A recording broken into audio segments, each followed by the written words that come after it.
want to know why your fitness plan keeps failing? Check out this full episode to find out why. Welcome to Becoming the Ultimate Fitness Coach with the Jock and the Doc podcast, where fitness meets behavioral science. Join your hosts, Scott Schutte, a seasoned personal trainer, gym owner, and 360 wellness coach, and Dr. Janine Steester, a PhD behaviorist and expert in all things behavior change, as they share their combined expertise to empower fitness professionals like you with practical tips, cutting-edge topics, and industry-leading guests. You'll learn everything from motivation and goal setting to habit formation and overcoming obstacles. Whether you're a seasoned fitness pro or just starting off your coaching journey, Becoming the Ultimate Fitness Coach is your essential guide to mastering the art of coaching and changing lives.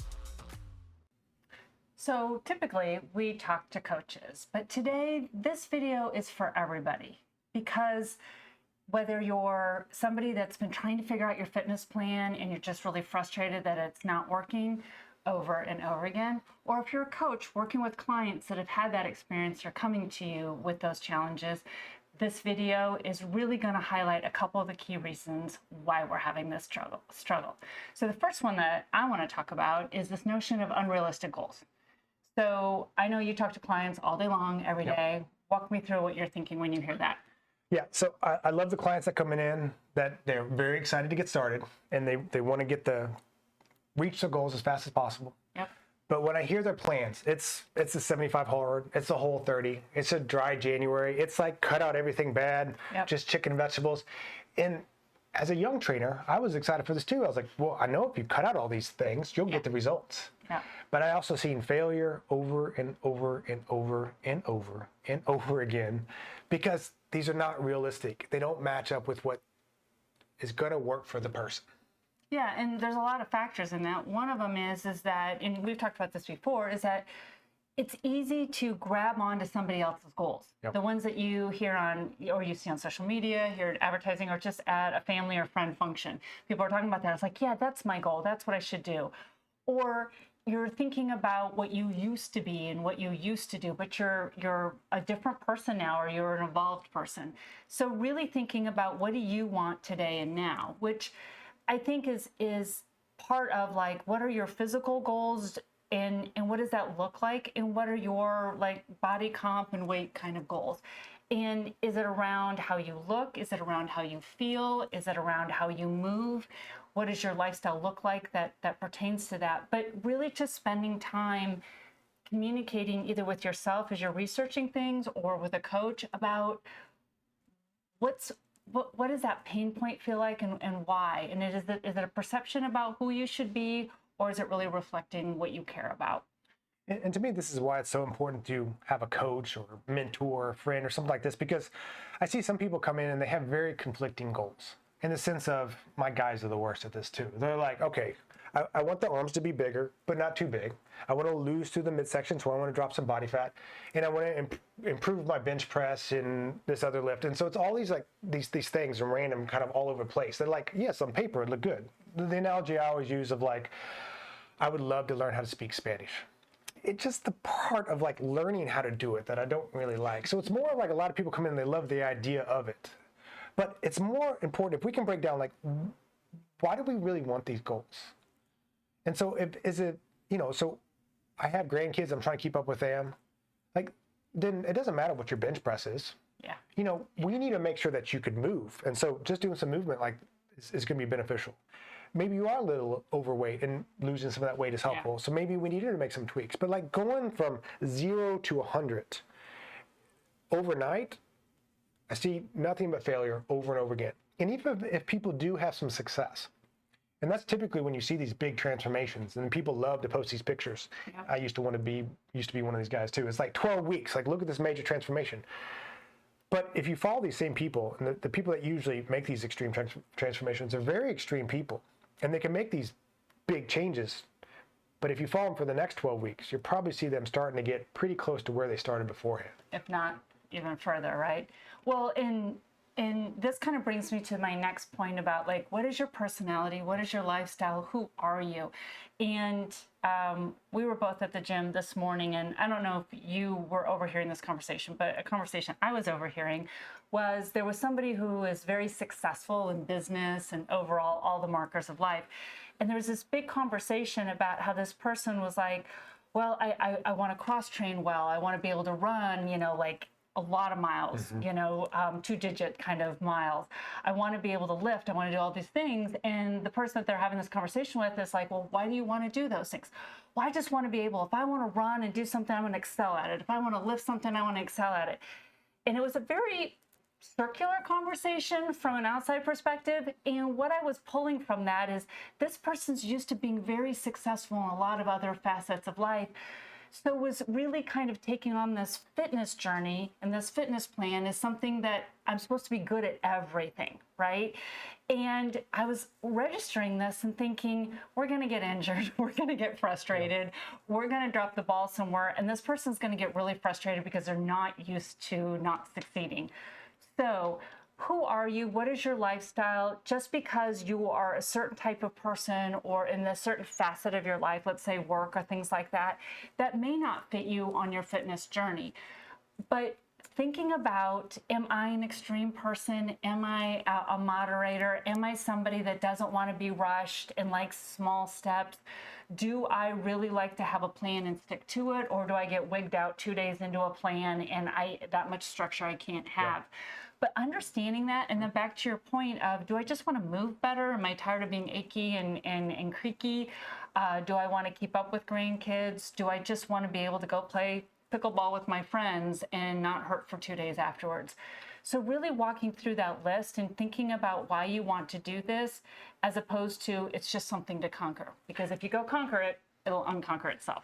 Well, the personality and lifestyle is such a big factor there, because you have to know yourself well, whether it's, who you're dating, what job you have, but your fitness plan needs to be the same thing.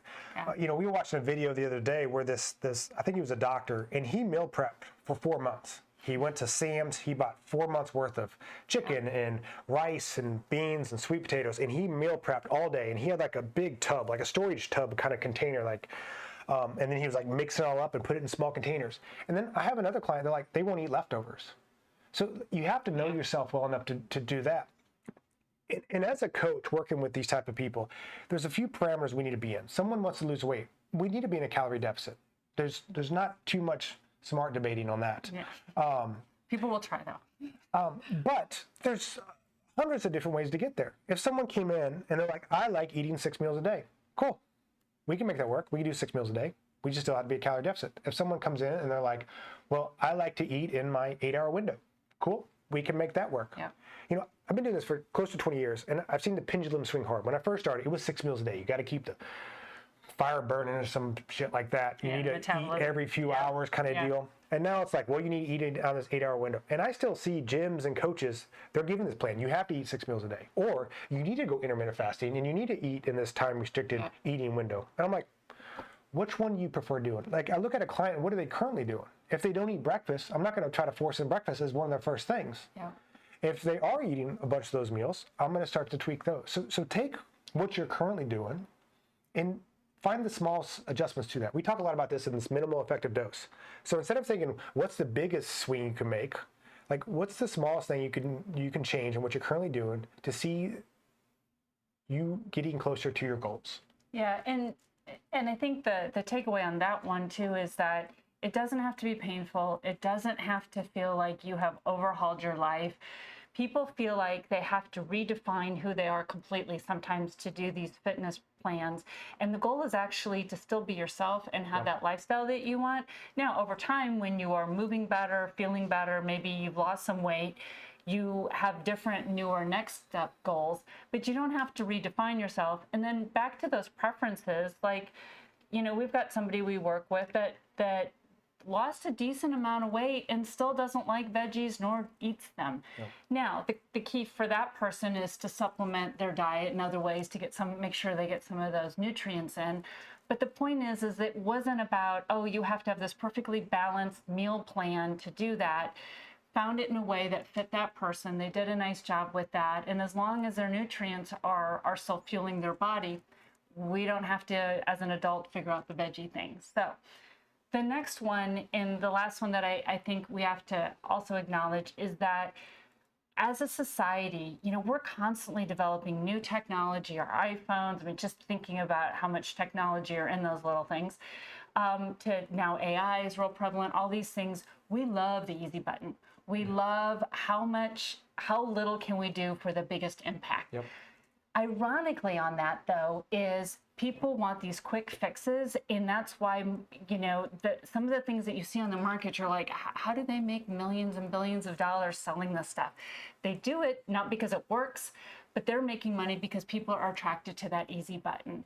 So one of the things about a fitness plan is think about it more as a lifestyle, and what is that minimal, if you like easy, minimal effective dose, you talked about this before, will work great there. But knowing that it's just small little tweaks that just get built into your habits, built into your lifestyle, and you have to be honest with yourself. If you're looking for a quick fix, then you probably aren't going to get the long-term sustained results that you want.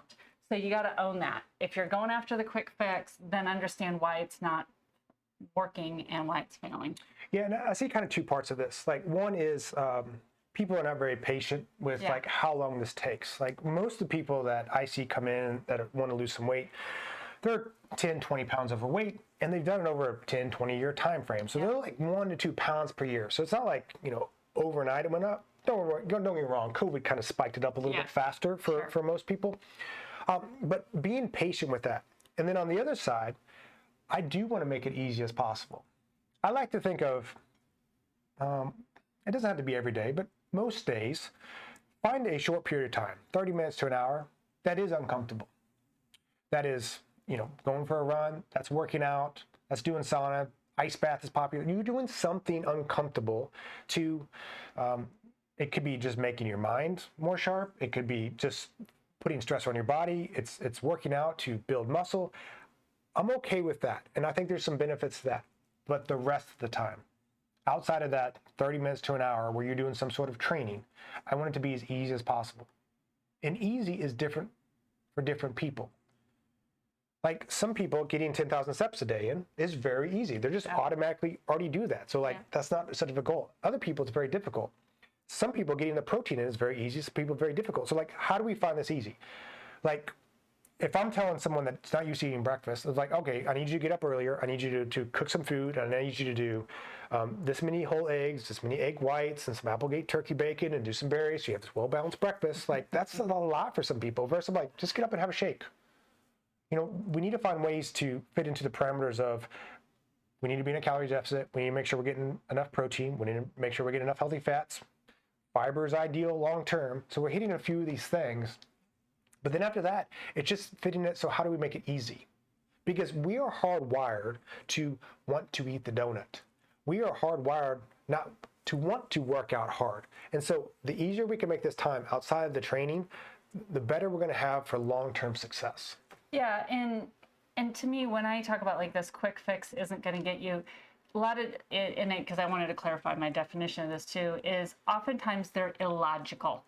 And so if something is not logical, if to your point at the beginning of this, is like a calorie deficit is typically what we need to do to lose some weight. So if it's this program where you can eat whatever you want and then you just have this little drink and it magically melts the fat away, at some point your brain's got to be going, too good to be true. Does it make sense? So I'm not saying that we can't find easy and enjoyable and some simple things to change, but it still has to be logical. And so work with your brain, work with yourself on saying with your coach and coaches, if you're working with people, thinking about those small little things that fit into their lifestyle that they can also have success with. Because one of the big things that happens is when we don't have small wins that we celebrate, we have a harder time getting that behavioral momentum to do more things and get excited about those. So we really need those opportunities to celebrate those small wins, let people feel successful. And for those of you that are on this journey by yourself, really find those small wins or bring those friends and family in so that they can encourage you along the way. So if you've struggled with your fitness journey and your fitness plans in the past, take a step back and look at the things we talked about. Did you bite off a little bit more than you could chew? Was it a little bit too unrealistic? Did it not match up to your personality, your lifestyle, your environment? Were you not patient enough with the approach you're taking? Go back and take a good look at that plan and take a second to kind of like, okay, how can I do it differently this time?